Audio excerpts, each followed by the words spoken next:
Hello friends, नमस्कार। मैं प्रियंका स्वागत करती हूँ आप सभी का आपके अपने चैनल टारगेट टीचर जॉब में और target UP TET CTET app में। तो दोस्तों, आज हम पढ़ेंगे डीएलएड 4th सेमेस्टर का सामाजिक अध्ययन विषय और ये है आपका क्लास नंबर 27। तो दोस्तों, आज हम पढ़ेंगे आपका अध्याय नंबर 7। तो दोस्तों, अध्याय नंबर 7 में हम लोग पढ़ चुके हैं विविधता में एकता और विविधता में एकता दर्शाने वाले तत्व। तो दोस्तों, आज इस अध्याय नंबर 7 में हम लोग देखेंगे आज आतंकवाद क्या होता है और आतंकवाद के कारण और उपाय या समाधान। तो इस पूरे टॉपिक को आज हम लोग देखेंगे। तो चलिए शुरू करते हैं। आतंकवाद के विषय में सबसे पहले समझते हैं।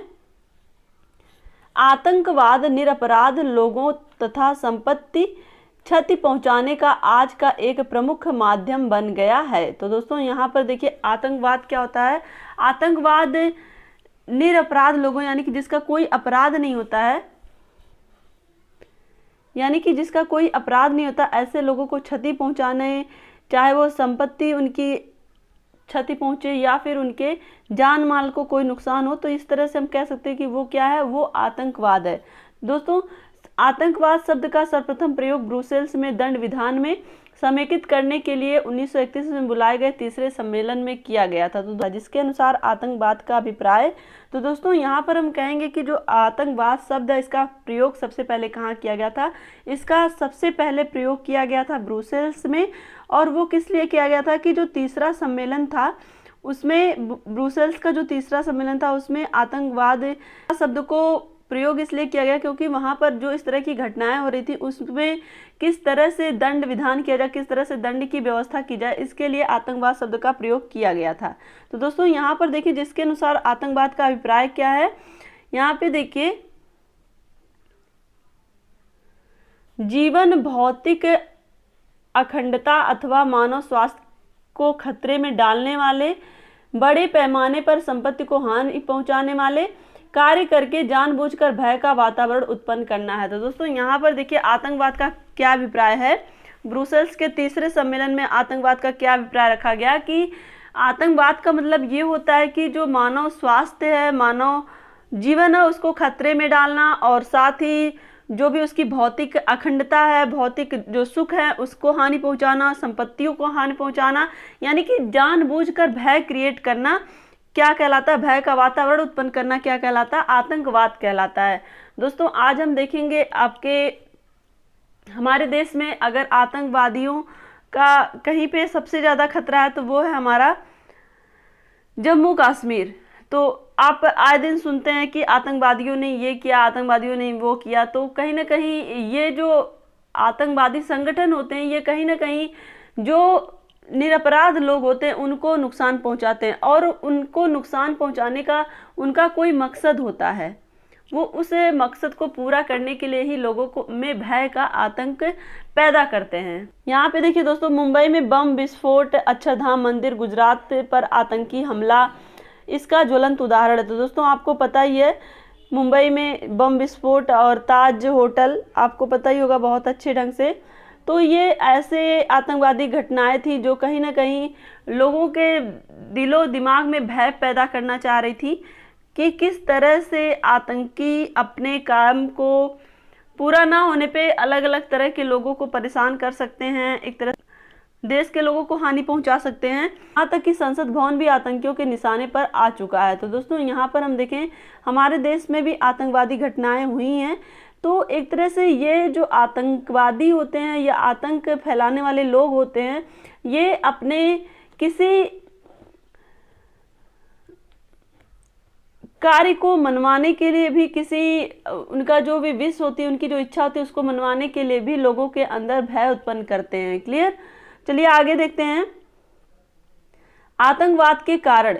साधारणतः आतंकवाद का अभिप्राय आतंक उत्पन्न करना, आतंक उत्पन्न करने के पीछे किसी संगठन अथवा समूह का कोई निश्चित लक्ष्य प्राप्त करना होता है। तो दोस्तों, यहाँ पर देखिए आतंकवाद का जो अभिप्राय होता है वो क्या होता है, आतंक पैदा करना, भय पैदा करना। और दोस्तों, इस आतंक को उत्पन्न करने के पीछे उनका एक मोटिव होता है कि वो चाहे वो देश के जो भी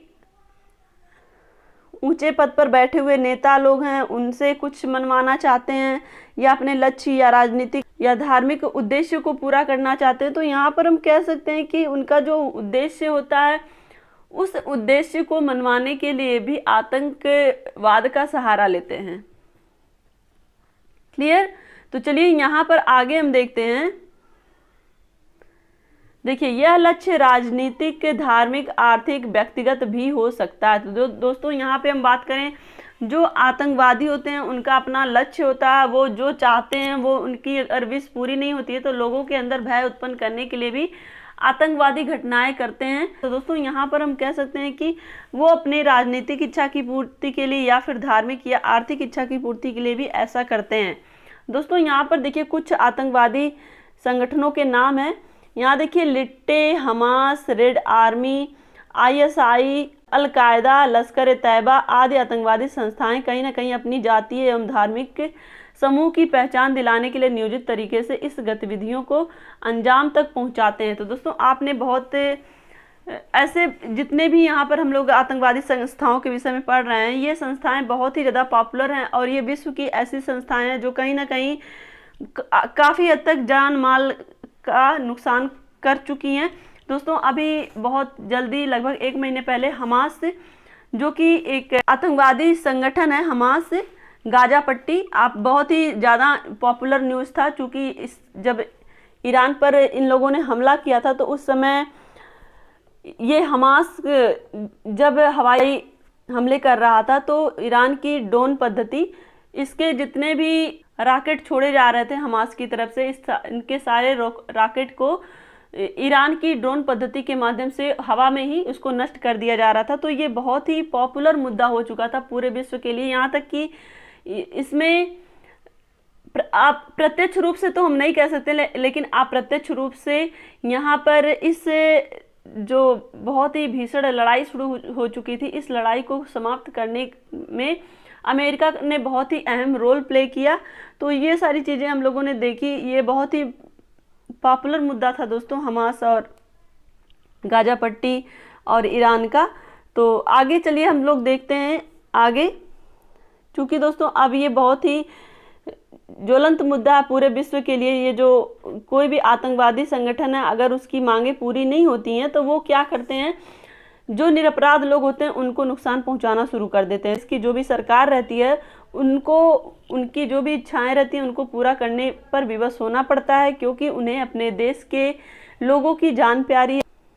चलिए आगे देखते हैं दोस्तों, आतंकवाद को समाप्त करने का उपाय क्या या समाधान क्या है। तो चलिए देखते हैं आतंकवाद को समाप्त करने का उपाय या समाधान। दोस्तों आज पूरी दुनिया इस आतंकवादी रूपी दानव के आतंक से मुक्त होना चाहती है। अगर हमें अपने स्तर से इसे रोकने के लिए आगे बढ़ना है तो फिर हमें राष्ट्र के नागरिकों को अपने राष्ट्र के प्रति राष्ट्रीयता की भावना पैदा करने वाली शिक्षा प्रदान करने पर विचार करना पड़ेगा। तो दोस्तों यहाँ पर हम बात करें तो जो आतंकवाद है ये केवल हमारे ही देश में नहीं है, ये पूरी दुनिया में तबाही मचा रहा है, जहाँ पे हर जगह अलग अलग आतंकवादी संगठन जो हैं वो अपनी मांगों को पूरा करने के लिए पूरे विश्व में दहशत का माहौल क्रिएट कर रहे हैं। तो यहाँ पर हम कह सकते हैं कि ये आतंकवादी संगठन बनते कैसे हैं। तो दोस्तों यहाँ पर देखिए, इसको अगर हमें रोकना है, आतंकवादी ना बने, आतंकवादी ना पनपे, तो इसके लिए हमें सबसे पहले अपने राष्ट्र के नागरिकों को अपने राष्ट्र के प्रति राष्ट्रीयता की भावना पैदा करनी पड़ेगी और ऐसी शिक्षा प्रदान करनी पड़ेगी, और साथ ही साथ मानवाधिकारों के हनन पर रोक लगाने की ओर भी समुचित ध्यान देने की आवश्यकता है। तो दोस्तों ये जो मानवाधिकार का हनन मतलब यहाँ पे ये है कि कुछ भी, चाहे वो धार्मिक संगठन हो या राजनीतिक संगठन हो,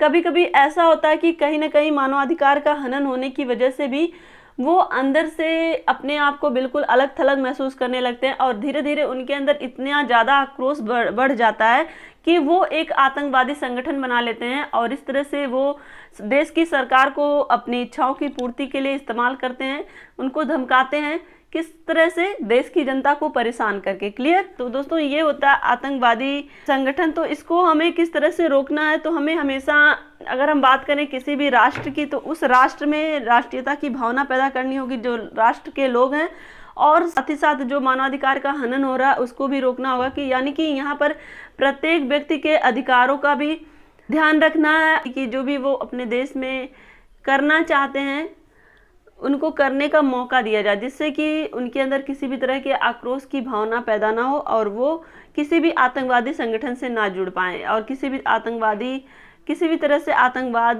का सहारा ना ले। तो ये इस तरह से हम आतंकवाद को रोक सकते हैं। तो दोस्तों आज की वीडियो में बस इतना ही। वीडियो को लाइक करिएगा, अपने दोस्तों के साथ शेयर करिएगा और अगर आप चैनल पर नए हैं तो प्लीज़ चैनल को सब्सक्राइब करके बेल आइकन बटन को जरूर प्रेस कर लीजिएगा, जिससे हमारे सभी वीडियोज़ की नोटिफिकेशन आपको मिल सके। तो मिलते हैं नेक्स्ट वीडियो में। दोस्तों मेरा ब्लॉग चैनल है परी की मॉम, इसकी लिंक आपको डिस्क्रिप्शन में मिल जाएगी, तो आप उस चैनल को जरूर सब्सक्राइब कर लीजिएगा। तो मिलते हैं दोस्तों नेक्स्ट वीडियो में। अपना ध्यान रखिए, अपनों का ध्यान रखिए। हमसे जुड़ने के लिए बहुत बहुत धन्यवाद। जय हिंद।